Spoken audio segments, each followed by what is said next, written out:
sebagainya. So nanti kalau korang nak apa untuk political punya ni, nak kena undi apa semua, kan ada 5 hari cuti kan. So please take care yourself, okay, jaga jarak dan sebagainya, sebab berkemungkinan kita boleh agak lah because of cuti baru ni pun dah ramai dah apa, the rate was increased for COVID. Okay, so untuk 5 hari tu nanti, I hope that everybody will take care yourself. Okay, not to waste times. So today I'm going to explain you about the economic growth, right? Economic development. So wait.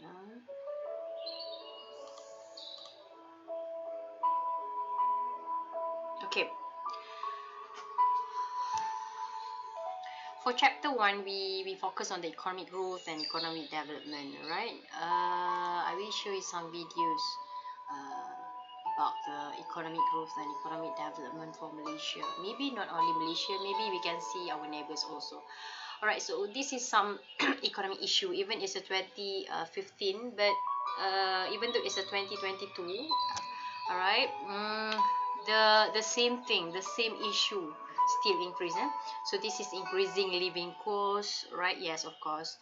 And then high government debts, okay, the issues of 1 MDB, and then high household debts, okay. It's include the property, personal loans, and education's loan, okay. And there is some statistics said that 98% household debt for Malaysia, Malaysia consumer is quite high. So we also have the slow economic growth, right? As I said that we have stagflation nowadays, okay, slow economic growth, but the inflation rate was increased, and the high living cost also increased, and the weakening the ringgit, right? It's a 4.7 convert to US dollar. And then yes, of course, this is very famous now. It's a corruption. Okay, maybe we can see how what is a rank for us, Malaysia Perception Index. Okay, we can know our ranks actually in the corruptions. Okay, what do we mean by economic growth? Economic growth, the mean growth. If we growth, what the meaning of growth? Alright, so economic growth is the increase. This is very important. Increase, the word increase in a country's national income. Yes, to get the economic growth rate, alright, you have to make a comparison between the current national income with the past national income, and then you have to times with 100, and then after converted, alright, so you akan dapatlah how many percentage for economic growth, and every years it could be changed, confirm lah. Alright, so sometimes it's a per capita national income. Per capita national income means you have to get, you have to take the national income value and then divide by the population. Alright, so the second one is the ability of an economy to produce greater levels of output. If your economic growth was increased in the increasing rate, it means that your economy, they have the ability to produce more and more the levels of output. Alright, so if you have the slow economic growth, what it doesn't mean, okay, it means that there's a decreasing in your output that you will produce in that years. Okay, so this is not the latest statistic actually, but we can find it. So 1961 to 1970, 1970 to 1980, this table was very important, okay, because you not only to know when we get the independence, right, but also before the independence, right? So the rate from the 1961, and this is the latest one, 2010. But for your information, every year we have the crisis, and okay, if you see this one, so this is a table to show the Malaysian real GDP growth, how many percentage, and this is why there is a decreasing on the 1985, and then this one 1997, 1998, what happened, and then 2001, 11 7 is a 11 September, and then 2010 is a global financial crisis. This one ASEAN financial crisis. Okay, right. So this is some key economy indicators. Where we try to explain about the economics for the country, yeah. Okay, and what we use is the key economy indicator. Indicator means the measurement that we use, okay, to know whether the growth or the development for that country was increased or not. All right, the country was growth or not, the country was developed or not, and what about their poverty, whether they can reduce the rates of poverty, or maybe they can alleviate the poverty rates. All right, so this is very important. We see the key economy indicator. All right, so this is real GDP growth. All right, and this one is the inflation. We try to make a comparison when there is an increase in your real GDP, but in the same time your inflation also increase, so that is not good for the economy. Okay, so what happened is the government should produce any policies that can reduce the inflation rate to be stable. All right, so this is some data, and why we try to we have to know the world growth, world trade, to make sure that you try to make a comparison with your country. Okay, and then we try to see the advanced economy, developed economy like Singapore, China, Korea, Hong Kong, and so on. Alright, so this is our neighbor, Malaysia, Thailand, Indonesia, Philippines, and of course Singapore was our neighbor, even though it's a developed countries.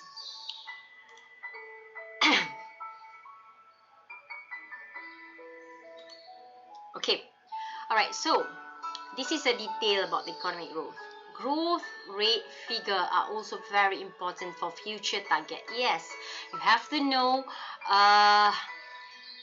what is your future target is based on your current or past economic growth. For example, economically is a target growth rate. Okay, you are target between 7 to 8% per annum. Per annum means per year. So this is must be achieved from 1990 to 2020. Alright, so this is vision for 2020. We try to be a developed nation status. Alright, but now it's a 2022. We're still in developing countries. Okay, alright. So this is target actually. Alright, whether you can achieve or not. Futuristic. Okay, growth of GDP can also be seen through its economic activity. Example, as I said that when we try to explain about the economic activities, we have to divide by three sectors. We have primary sectors, secondary sectors, tertiary sectors. Okay, example for primary sectors is agriculture, forestry, logging, fishing, mining, and quarrying. And we have secondary, construction, manufacturing, and we have services for tertiary sectors.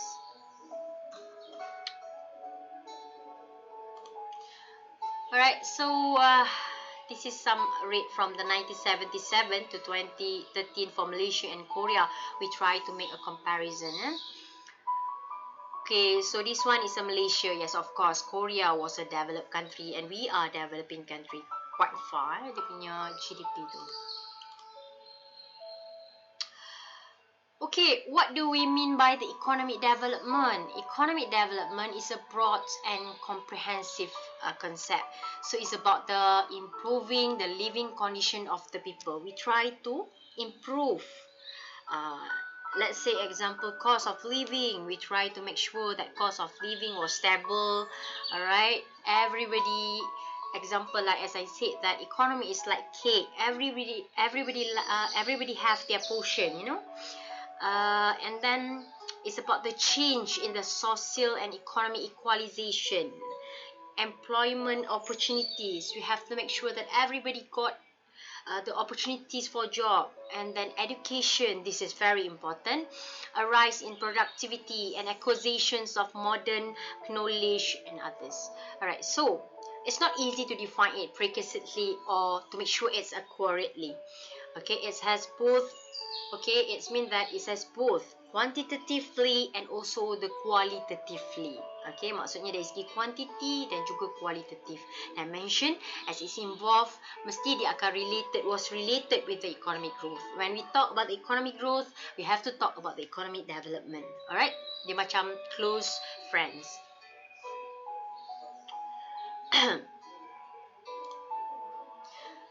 Okay, what is even though I said that it's a close friend, but maybe they have some differences, right? What is the difference between economic growth versus economic development? So this is some development concept. Development concept means you must have growth and you must have some change, right? And even though, as I said, that it must include the qualitative and also the quantitative. Qualitative means spiritual, moral, ethical. It's referred to the population itself. It's referred to the people, alright? And we must also have some quantitative like physical, build some building, a school, environment, alright, and then socio-economic, and we have some technology there. Example like now we are more to digital economic. ICT was very important. Okay, and then the mobile phone was very important because of everything was using the mobile phone. That is a technology. Okay, alright, so this economic growth versus economic development, and then you have to plus if this Islamic perspective, fears of God, value patterns of Islam, and then socio-economic growth, indigenous, and so on. Socio-economic change mean all citizens, as I said, that they have equalities on opportunities, okay, whether it's education, health, good, and increase in social amenities, example, housing, health, water and electricity. So what is a technological change? Change means they must have some innovation, development of research and technology. Okay, even though we can say that it's a foreign direct invest in our country, also there is a transfer from the technology part and also the knowledge part. Okay, if we see about the economic development from the conventional perspective, the concept of economic development in the conventional economy is mainly focused on the quantity aspect. So we can quantify the goods and services that the country produce. Okay, so this is refer to the growth, right? And we can see the standard of living is high and the advancements of the technology. Alright, it means that, okay, you produce more good and services, so it means that your standards of living will high and plus with the advancements of the technology.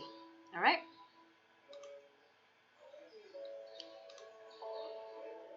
So this is from Islamic perspective. The change of economic development in Islam, alright, it's not only growth, but it's plus with a change. So in Islamic, the concept of growth is not only in the terms of quantity, but also we have to plus with the qualitative.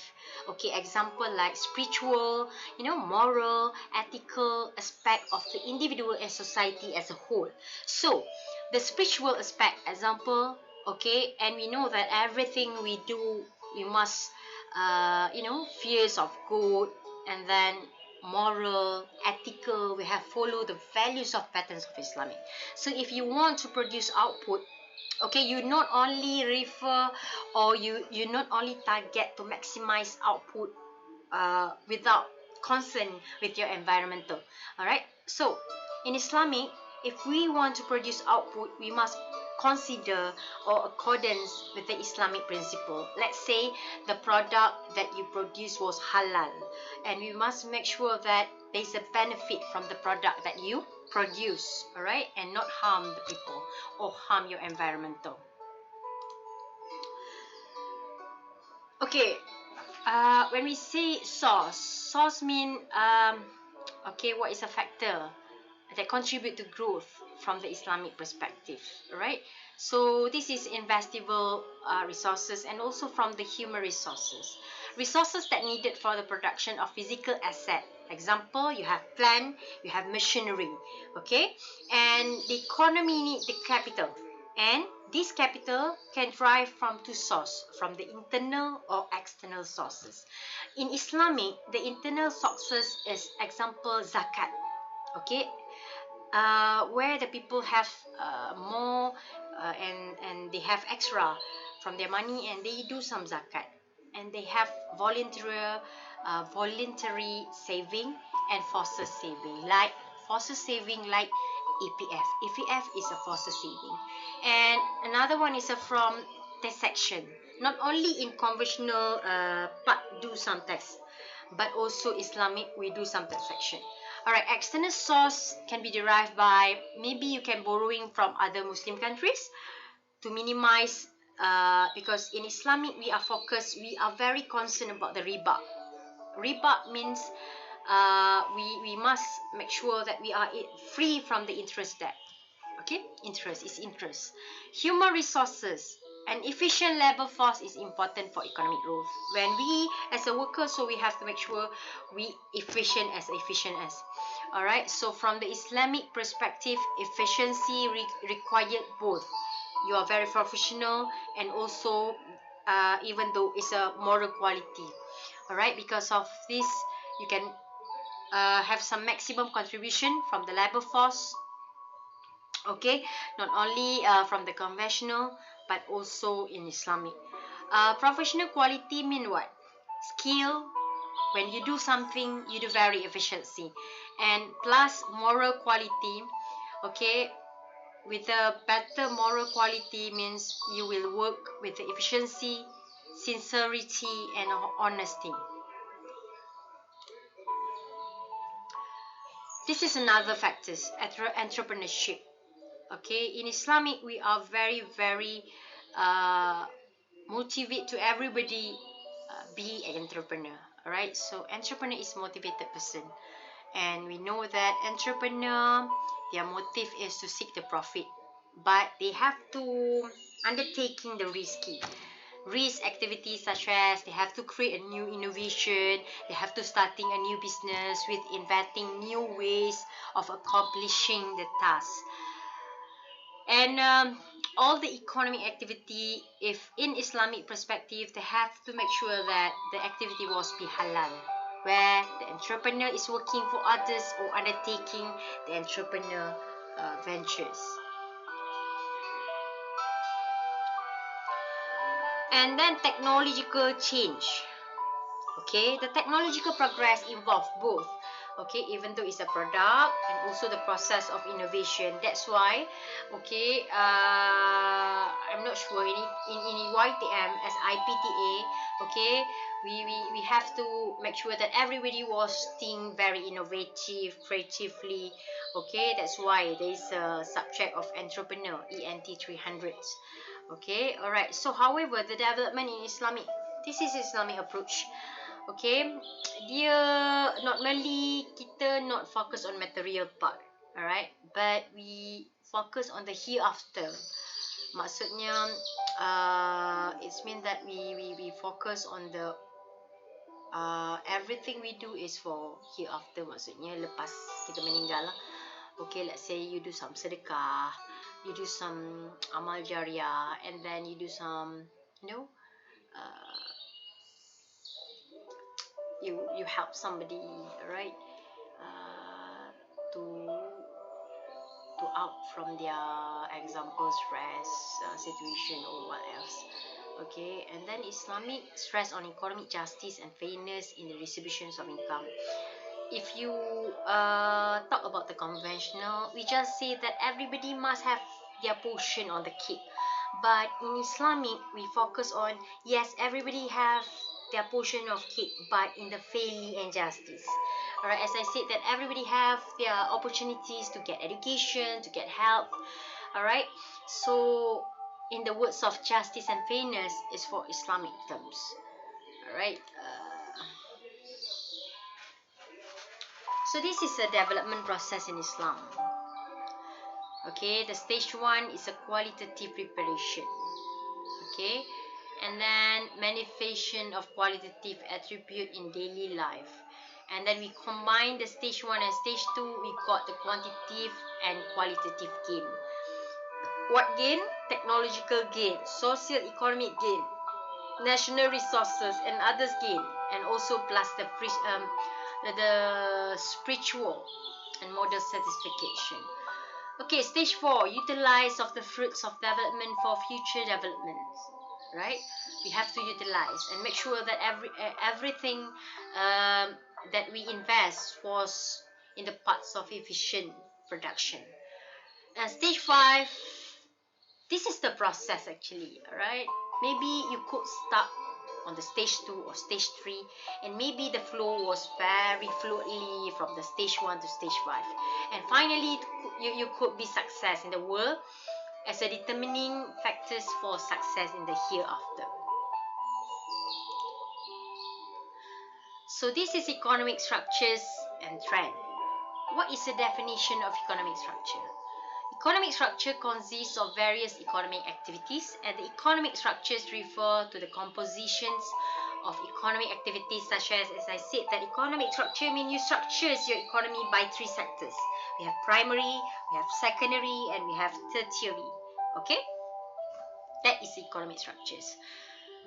So why we have the structures of economy and why it's so important? So studies of the economic structures of the economy, it's the relative importance of various parts of the economy, whether this relative change with times.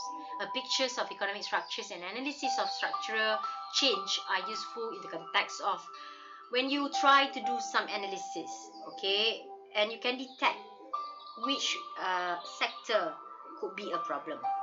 Alright, so that's why we structure the economy. Okay, I will show you some video about the Malaysian economic structure before and after independence. So before independence, 1957. After independence, 1958. Okay, more than 1957. Less than 1957, it means that we focus on the before independence. Malaysian economic structure.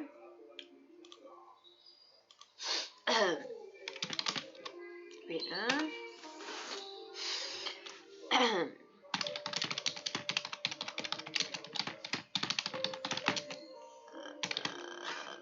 before independence.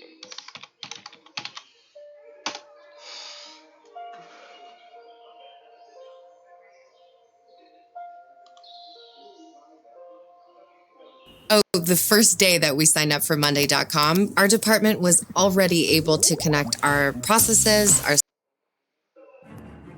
history of Malaysia is as interesting as the nation's geographical form. From BC times to modern day, Malaysia has been a place of immigration, colonization, wealth, nationalism, trade, and so much more. Positioned right above the equator in 2 land masses separated by a span of the South China Sea, and boasts a population of roughly 32.7 million. But where did it all begin?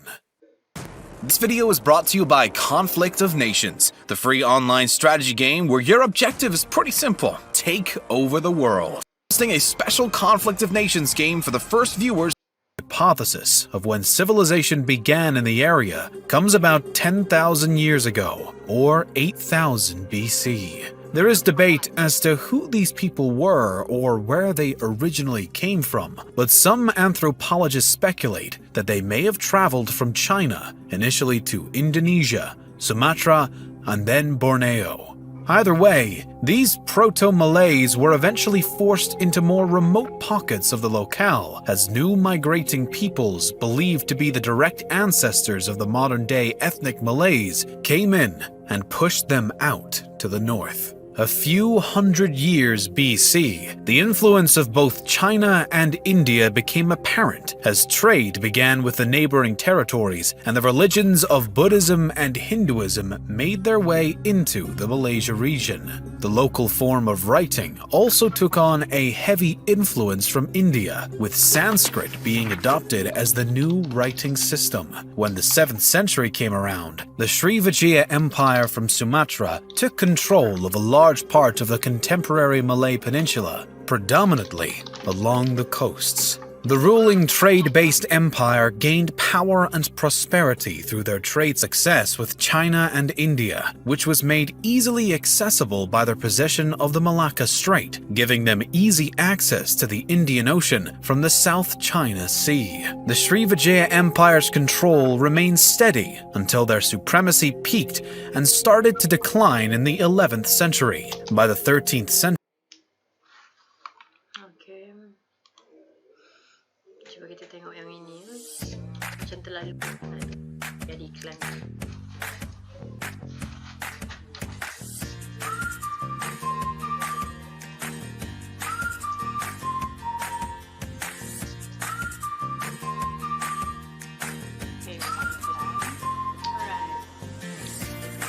Sebelum mencapai kemerdekaan, 21 hari bulan Ogos tahun 57.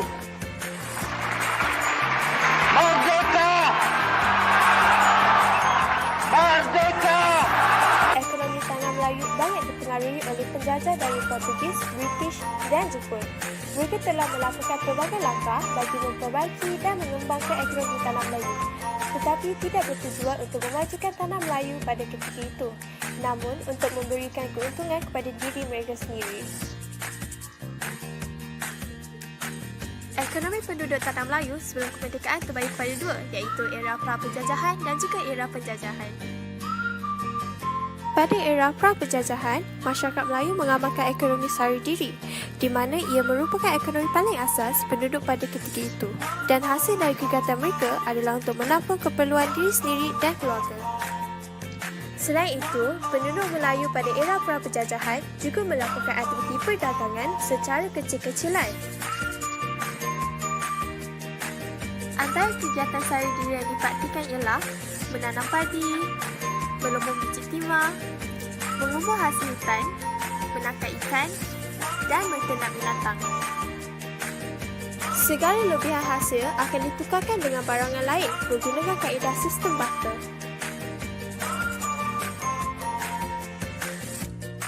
Bagi aktiviti perdagangan pula, masyarakat di tanah Melayu melakukan aktiviti pertanian dan pelumpungan secara kecil-kecilan. Sebelum kedatangan British, masyarakat Melayu giat memperdagangkan hasil daripada kegiatan mereka ke negara luar seperti China, India dan Jepun. Pembangunan dan kepesatan ekonomi tanah Melayu pada era tersebut telah menggalakkan kedatangan buruh-buruh asing untuk bekerja dan merupakan pendorong utama kemasukan imigran. Ditambah lagi dengan pemerintahan kuasa British di Pulau Pinang dan Singapura yang telah memudahkan lagi kemasukan imigran. Di sinilah bermulanya pembangunan ekonomi di tanah Melayu pada era penjajahan British, di mana sedatangan imigran dari China dan India semakin giat dengan memajukan perusahaan getah dan pelumbangan biji timah. Kedatangan buruh dari China secara pelumbungan biji timah dan juga perusahaan getah. Yang itu adalah economic structures sebelum kita mencapai merdeka. So, you boleh tengok dekat sini lah. Tengok how they explain about the economy of Malaysia, and of course lah, masa tu adalah zaman penjajahan lah. Cara besar-besaran bermula sejak abad ke-11 disebabkan ramai imigran China yang tinggal di bandar, jadi mereka telah mengambil alih kegiatan pelumbangan biji timah. Kedatangan buruh ini ke tanah Melayu adalah melalui beberapa cara. Antara ialah sistem tingkat kredit di mana imigran China akan dikumpulkan oleh seorang ketua yang bertanggungjawab mengumpulkan masyarakat tempatan di China sebelum dibawa ke pelabuhan. Sistem pengawal rumah kongsi pula dilakukan oleh pengawal di negara China yang dilantik dan akan membayar segala pembelajaran buruh-buruh tersebut sehingga mereka sampai di rumah kongsi. Kemasukan secara berkumpulan dilakukan oleh Chance Group melalui syarikatnya di Singapura yang telah menaja kemasukan buruh ke Sarawak secara berkumpulan. Dan yang terakhir, bagi sistem pengambilan kaki tangan, bajikan yang membulukan buruh akan menghantar pengawalnya ke China bagi mendapatkan tenaga buruh. Perusahaan getah di tanah Melayu telah berkembang dengan bantuan buruh daripada India dan mula diperkenalkan pada awal abad ke-20. Perkembangan revolusi perindustrian di Eropah telah membawa kepada perkembangan perusahaan getah di tanah Melayu. Untuk mengatasi kekurangan buruh dalam sektor perdagangan getah, kerajaan British telah membawa masuk pekerja asing terutamanya daripada India Selatan. Terdapat pelbagai cara kemasukan buruh dari India ke tanah Melayu. Antaranya, sistem kontrak di mana majikan membayar tambang dan mereka harus bekerja untuk tempoh tertentu sebagai balasan. Seterusnya, sistem kangani, di mana ketua diberi lesen untuk mahu masuk pekerja dari India ke tanah Melayu. Dan yang terakhir, sistem buruh bebas iaitu mereka datang dengan biayaan sendiri. tengok masa ni pun dah mula ada migran, okay, maksudnya buruh-buruh daripada negara-negara luar masuk dalam negara kita.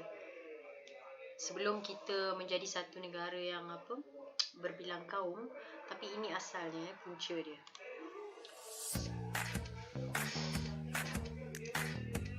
This one after Tanah Melayu selepas mendapat British telah memperkenalkan dasar pecah dan perintah di Tanah Melayu dengan tujuan untuk mengekalkan pemerintahan mereka dan mengeksploitasi ekonomi negara. Dasar ini memisahkan kaum-kaum utama di negara ini mengikut bidang ekonomi yang dijalankan.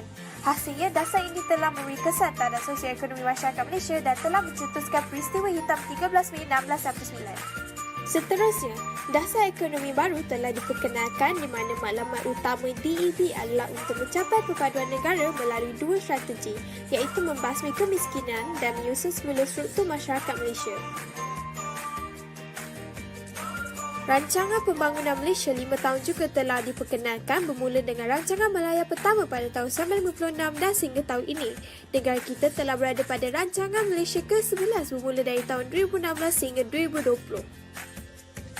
Meskipun pembangunan ekonomi sudah berubah kepada perindustrian pada 1960-an dan 1970-an, tetapi tumpuan kepada sektor pertanian masih diutamakan. Sesuai dengan dasar pembangunan pertanian, beberapa bandar yang bertanggungjawab memajukan sektor pertanian dan kemiskinan luar bandar seperti Felda dan Mara.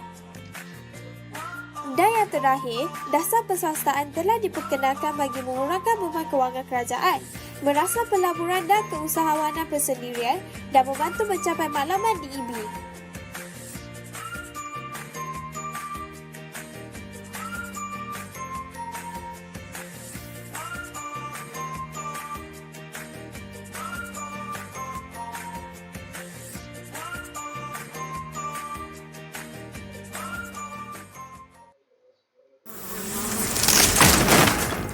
If you want to ace your paper, download Grammarly. Are you...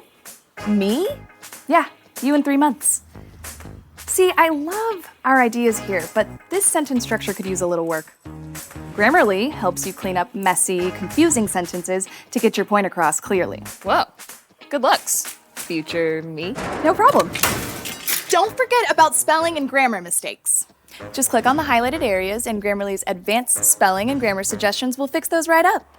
Whoa, this is wild. Does anything else cool happen to us in the future? We finish undergrad early, working on our PhD now, and we meet a guy named Brent, fall in love, but he wasn't the one. Thank you. What? What'd you win? Oh, just some little old Peace Prize. Casual with the Peace Prize? Yeah, you already know. Hey, that's great. Let's finish this essay. Grammarly checks against billions of sites and catches any accidental plagiarism. Looks good to me. Submit it. By the way, you end up getting an A+. And I got an apprenticeship at the National Beekeeping Conservatory! Yay! Hey, I'm glad you're here. Click the blue button below to use Grammarly.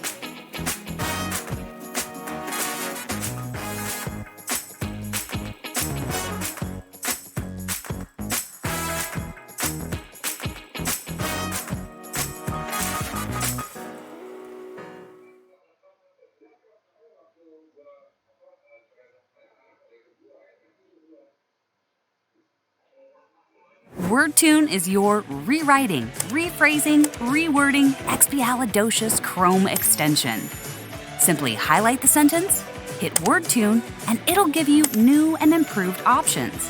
Whatever the vibe you need, casual or formal, short or long, however you like it. Try WordTune for free.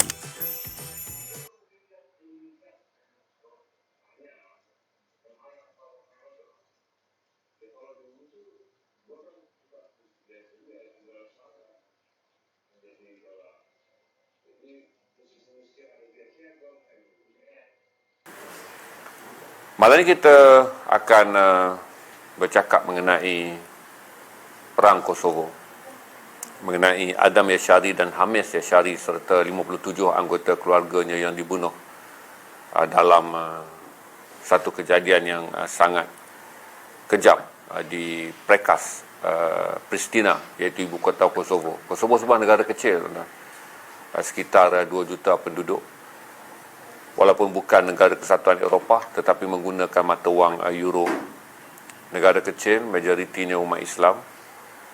Dan kalau saudara melawat ke Kosovo, saudara boleh terbang saja daripada Istanbul, Turki, ambil penerbangan daripada Kuala Lumpur. Sama ada saudara nak singgah di Doha, kemudian saudara boleh saja terus ke Istanbul dan membuat penerbangan jarak dekat menuju ke Kosovo. Tuan-tuan dan puan-puan, bagi mereka yang dah menonton klip video doa untuk Pristina di YouTube,